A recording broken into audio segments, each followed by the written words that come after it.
Interior के हवाले से सर जितनी रकम मांगी गई और जिस तरह राणा साहब ने आदाद शुमार बयान किए और जो दूसरी भी बातें उन्होंने बयान की उससे कतन इनकार नहीं किया जा सकता। वाकई यही सूरत हाल है। मैं कोशिश करूंगा सर स्पेसिफिक रहूं।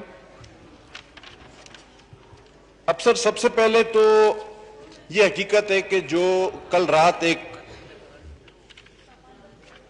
अवाम पर बम गिरा है महंगाई का, तारीख में कभी 34% इजाफा नहीं हुआ पेट्रोल की कीमत, और उसकी अब जो भी तौजीहात तावीलात दी जाएं, लेकिन कल रात को इस्लामाबाद में पेट्रोल पंप्स पर जो हाल था, हुजूम था, वो सभी को पता है। अब 7 अरब रुपए का ये टीका कादर बेटा एक साहब जी, order in the house please जी। वो अराकीन जो अभी खड़े हैं काइंडली अगर आप लॉबी में चले जाएं तो बेहतर होगा जी।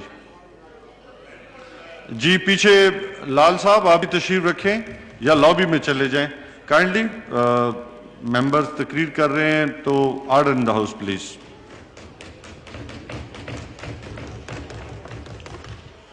सर वाकई एफआईए का ये काम बनता है। बात इंटीरियर की हो रही है, ये काम एफआईए का बनता है कि आखिर वो कौन लोग थे जिन्होंने सस्ता पेट्रोल इकट्ठा किया, जखीरा किया और फिर उसको महंगा करवा कर अब बाजार में ले आएंगे। और उस माफिया का जिसका जिक्र राणा साहब ने किया, एफआईए को यह भी पता चलाना चाहिए कि उनके पीछे कौन से ताकतवर अवामिल हैं और उनके हिस्सेदार भी कौन हैं। यह काम भी एफआईए का बनता है जनाब। आज तक हमें यह नहीं पता चला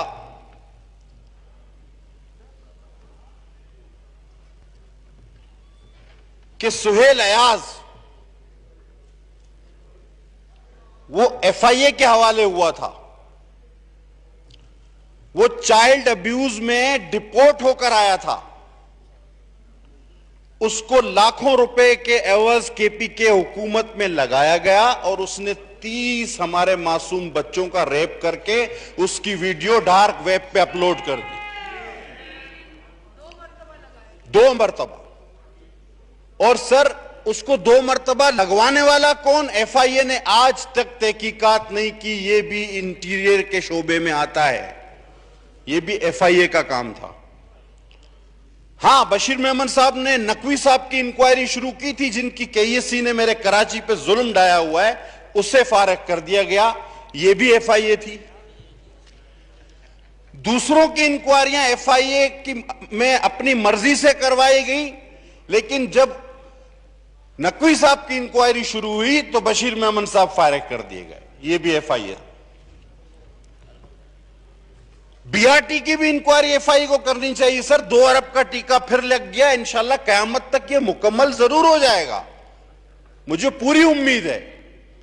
लेकिन एफआईए को यह नजर नहीं आता। एफआईए को सिर्फ अपोजिशन नजर आती है। सर एक वजीर परसों तकरीर कर रहे थे। मैं एक बात करूं सर, खुद सताइशी और खुद पसंदी एक बीमारी है और ये मेडिकल साइंस कहती है। और इस बीमारी का सबसे बड़ा मसला यह है कि ये जिसको होती है उसको पता नहीं चलता कि मुझे ये बीमारी है।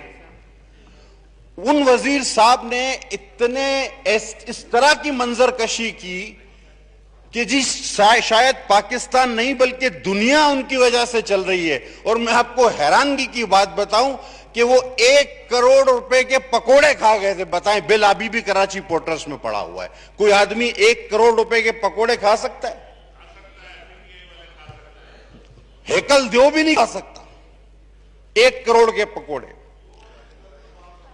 सर सानिया साहिवाल का क्या हुआ? यहां मुक्के ले रहे गए थे, मेरे सामने दोस्तों ने दुरूद भी पढ़े थे, कलमे भी पढ़े थे कि कैफर किरदार तक पहुंचाएंगे। महकमा दाखिला है ना सर, क्या हुआ साना साहवाल का? रियासत मदीना है, क्या हुआ? उसके लिए इमरान खान साहब ने फरमाया था, बहादुर बच्चे की आवाज आई, इंटरप्ट करते हैं तो फिर सुने। अनवार के लिए इन्होंने ऑर्डर इन द हाउस के अंदर एक डिबेट चल रही है, तो हौसले के साथ अपोजिशन को भी सुने और फिर जो मिनिस्टर इंचार्ज है फिर इन बातों का वो जवाब देंगे आपकी गवर्नमेंट साइड पे।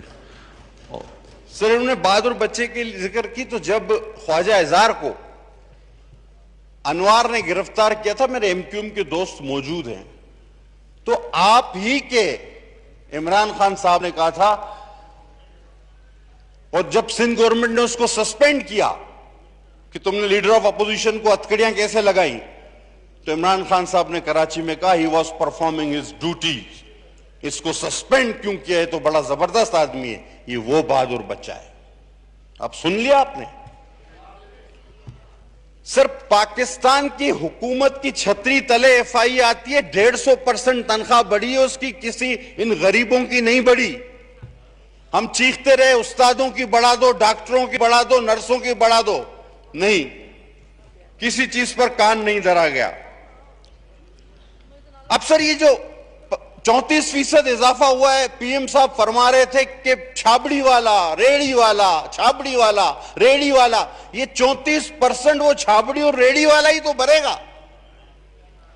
अब कहते कुछ हैं और करते कुछ हैं। सर आगे चलें, आपका इंतहाई हसास एक एरिया है जो अफगान वीजा को डील करता है, उस पर एक ऐसे आदमी ने ऑक्युपाइड किया हुआ है सर, कि जिस पर नैब में भी केस है और उसका ईसीएल में भी नाम है, यह भी मिनिस्ट्री ऑफ इंटीरियर है। अच्छा सर नादरा पे आ जाएं तो किसी की तनख्वाह 20-20 साल से 20,000 रुपए है, कोई डायरेक्ट आता है तो 6 लाख रुपए में, कोई पे स्केल का कोई मसला नहीं, कोई सीनियरिटी जूनियरिटी कोई हिसाब किताब नहीं, जैसा बंदा वैसी बात, जो रिश्तेदार, जो अजीज, जो दोस्त नवाज दो।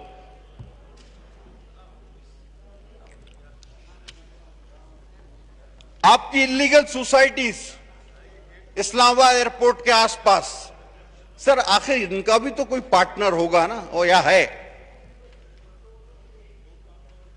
ये मंजूरशुदा नहीं, और जो मंजूरशुदा सोसाइटीज हैं, हमारे इंटीरियर के चेयरमैन इस्लामाबाद से ही ताल्लुक रखते, मैं रुकन उस कमेटी का, वो बेचारे रोते फिर रहे हैं। सर 17 लाख रुपए तो कामरान साहब दे चुके हैं, कई बार इंटीरियर कमेटी ऑर्डर कर चुकी है, उनको प्लॉट नहीं मिलता। हाई कोर्ट के डिसीजंस मौजूद हैं, हाई कोर्ट के डिसीजन के बाद 18 लाख रुपया जिस आदमी ने पता नहीं कई साल पहले पे किया था, उसको कैसा प्लॉट दे दिया गया जिसके पास पोजीशन ही नहीं। लाकानूनियत की इंतहा है आपके पास।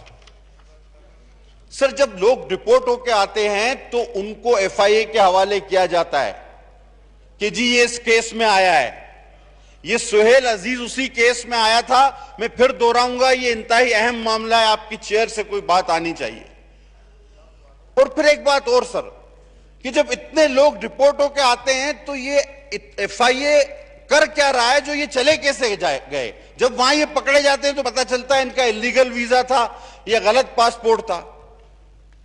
तो हमारा एफआईए, इतने इदारे जो एयरपोर्ट पे आपने खड़े किए हुए इंटीरियर के, ये इनको जाने कैसे देते हैं? और अगर कोई वेरिफिकेशन के लिए पासपोर्ट भेजे तो उसकी तो जान अजाब,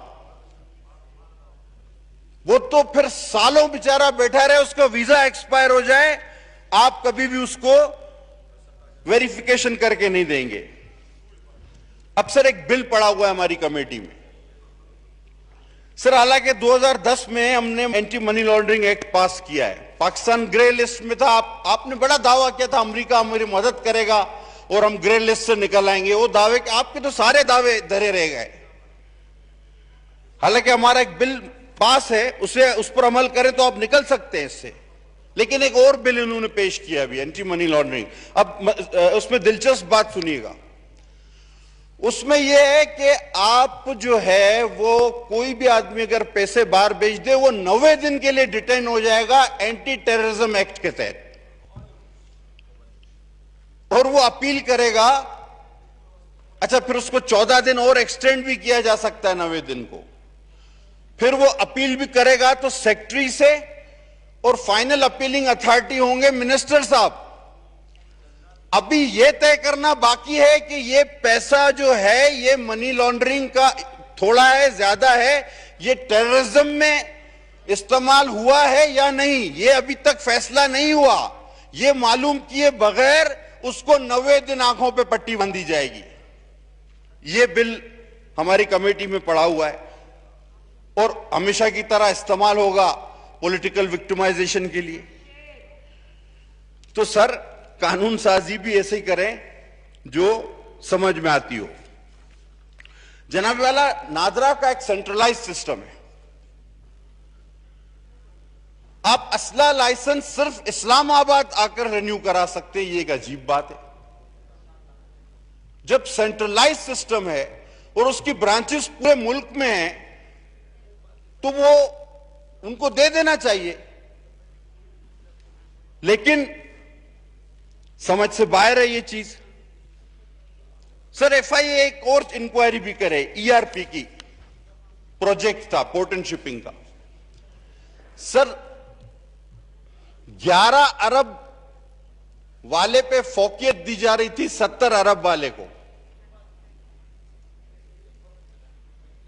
70 अरब वाले ने प्रोजेक्ट 10 साल में मुकम्मल करना था, 11 अरब वाला 1 साल में करके दे रहा था, और बड़ा अच्छा ब्रांडेड प्रोग्राम करके दे रहा था। अभी डायरेक्टर फाइनेंस ने कराची पोर्ट ट्रस्ट ज्वाइन ही नहीं किया था कि वजीर साहब ने खत लिखा कि ये वाले प्रोजेक्ट के इंचार्ज ये होंगे। नीयतें पता चल रही हैं, तकरीरें कुछ, ताबीरें कुछ।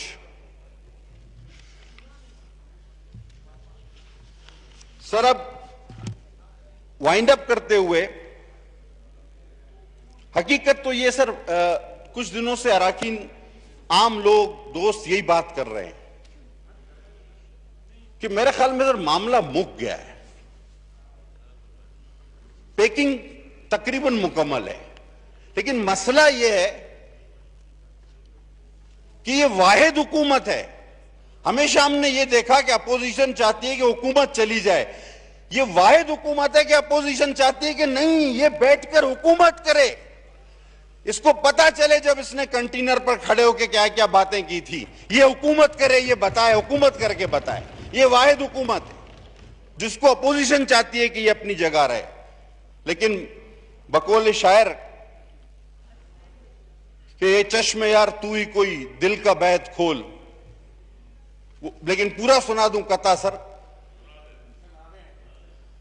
सहरा तो बूंद को भी तरसता दिखाई दे, बादल समंदरों पे बरसता दिखाई दे। ए चश्मे यार तू ही कोई दिल का बैत खोल, मुझको तो ये दयार ना बसता दिखाई दे। शुक्रिया जी, बहुत मेहरबानी सर, बहुत मेहरबानी जी। जनाब मोहतरम खुर्रम दस्तगीर खान साहब जी। 202 जी, 202 जो है ये हल्का नंबर है, सीट नंबर। ये हल्का नंबर है, आप काइंडली सीट नंबर